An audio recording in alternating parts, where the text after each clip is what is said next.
The next speaker is Brother Habeeb Quadri. Habeeb Quadri, let me briefly introduce him to you. He serves as the principal of the MCC full-time school in Morton Grove. He's a bachelor's degree in teaching of history and master's in social school administration.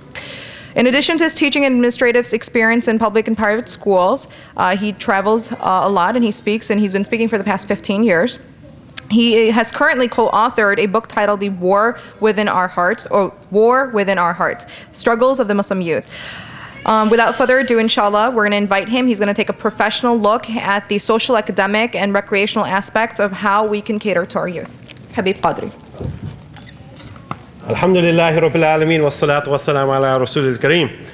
The first thing that we want to do is, as first we started with Imam Majid, who gave us a reminder of our purpose of why we need to invest our time. And due to Sister Amal's talking about, there are many concerns.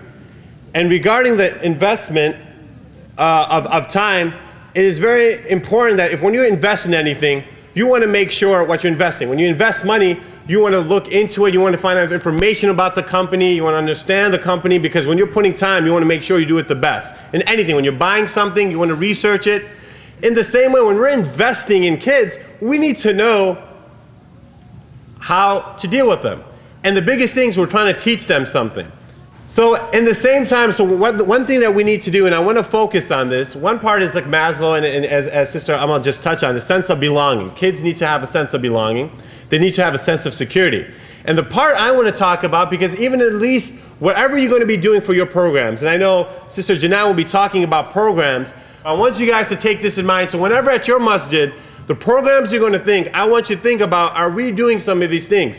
Because when we want, the idea we do these programs is for our kids to understand the deen, not just by saying it or memorizing it, by acting and by preparing it and implementing it in their lives. So this is what William Glasser says, percentage of what students learn. 10% is what they read.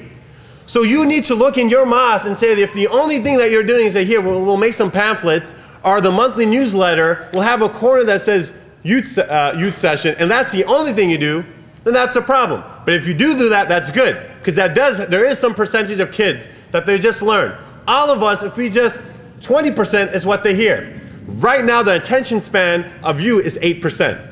Of a kid, it's 4%, right? 4 minutes. So 8 minutes to 4 minutes. Right now, in these 20 minutes, some of you guys are thinking, okay, what's the next session?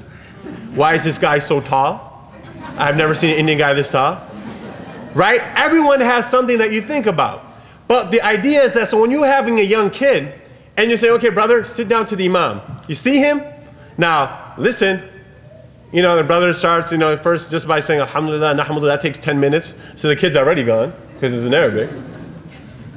So you have to keep in mind, so when you're dealing with kids, that understand, and I really believe that this should be put to the imams and the leaders, to just understand, like, hey, what programs are we doing? 30% is what they see. 30% is when they just see something happening. And you have to be careful, because when they are in the mosque, and we're going to discuss some of the things, they also need to see the surroundings, like, oh, how is this kept? So we talk about cleanliness, and okay. Or if they see some individuals getting in an argument, and oh, we're supposed to be loving and caring. Are the imam always mad? There's a problem. 50% is what they see in here. And think about this. The greatest of men, لَقَدْ قَالَ لَكُمْ فِي رُسُولِ اللَّهِ أُسْوَةٌ حَسَنَةٌ. And the best was the Prophet Muhammad sallallahu alaihi wasallam, the best of examples. Think what it's seen here. What? You heard the Prophet sallallahu alaihi wasallam, his hadith, and the sunnah of the Prophet Muhammad sallallahu alaihi wasallam was his actions. So this percentage is what the Prophet sallallahu alaihi wasallam did. We have to make sure that when we tell kids something, when we have programs, we want you to come, they have to not just hear it, but they have to see that you are making some adjustments. We are going to be kid friendly. Then they can't just hear it, but they have to see it from the top, from the imam, to the bottom of who's going to be dealing with it. They have to understand, if we're talking about being respectful to others, then they have to see the parents being respectful to each other. If we want them to say that we want to have a love of learning, that is why it's very important that if you have a weekend school, you better have something for the adults too. Because if you say, okay, drop you off, mashallah, I'll be back in 5 hours from shopping, watching my football game. Because when I was on Sundays and my dads, we have to go to Sunday school, I'm like, I can't watch the Bears game.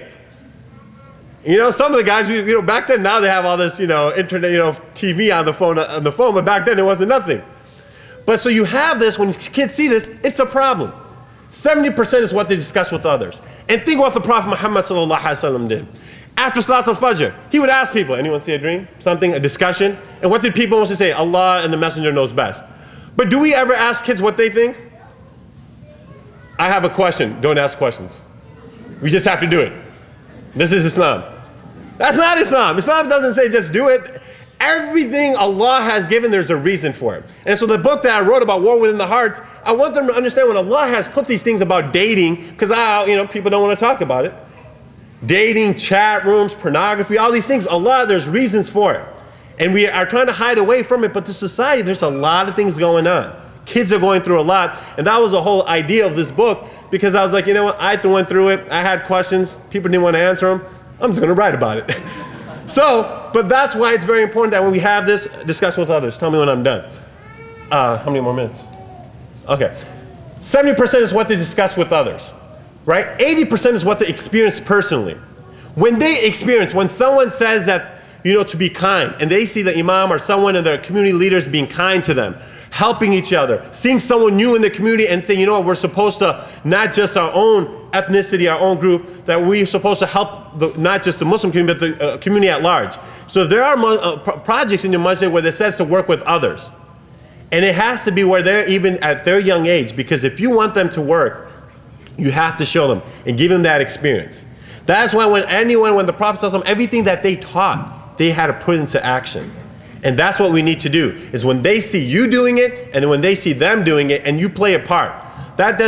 So that's very important, that when you do programs, there are some programs you can intertwine together. And I'm not going to discuss those programs, but that's Sister Janan's job, and I'm not going to steal people's ideas. 95% is what they teach someone else. This is very important. I remember when I graduated weekend school, and my dad said, you got to teach Sunday school. I think it was the greatest thing that ever happened to me. As an aide, I was first grade, I was big, kids thought I was the coolest guy, because at school I really wasn't, but over there I was. So, and it had experience. When you teach someone else, you need to know stuff. And so at the same time, we as individuals have to have programs when they have and say, okay, if we are doing an interfaith program, why not have a young kid say, hey, why don't you do a presentation, a teenager? So we have to think of various programs that we have, and there will be a discussion about this, that we need to kind of encompass some of these ideas and looking at, hey, this is how students learn. If students learn this way, and that doesn't mean just Muslims, we all learn the same way. But everything that the Prophet ﷺ did, when they learned, he would send them to different areas, right? And then they would put them into practice. And so inshallah, we want to keep these things in mind. There's a lot more to it, but I think even if just in these 10 minutes, if we focus on how we could go about doing stuff and programs and try to encompass some of these into the programs that we have. And as Imam Majid said, to have a youth director would be good, who is a youth. I know that, for many times, sometimes it says the shabab is after 45, but 40. But it would be good to have someone at least has been here, lived in America when they were 12, 10, 9, at least they went through the high school experience. Because the high school experience is one of a kind. And I think when you have this, because all of us, if you do not discuss with others, I guarantee you, we discuss with ourselves. Muslims and non-Muslims. And sometimes their advice is not the best of advice. Or even Muslims, we try to come I think this is the best thing we should do. There are topics that we have to discuss, and I guarantee you, when you have those topics that are sometimes the taboo topics, but I guarantee you kids are dealing with it, then you'll start seeing that, hey, you know what? Because if Allah subhanahu wa ta'ala gives us answers for it, there's nothing that He has not given us an answer for. When it says you can't do this, there's a reason for it. And kids, when they ask that question, why, it's very important that we do it. And then when we tell them that this is what the deen is about, then they have to experience it with just the adults. Actions speak louder than words. And when the community goes together and does that, inshallah, there's blessings in it. Jazakallah khair, subhanakallah wa bihamdika, ashhadu an la ilaha illa anta, wa nastaghfiruka wa natubu ilayk.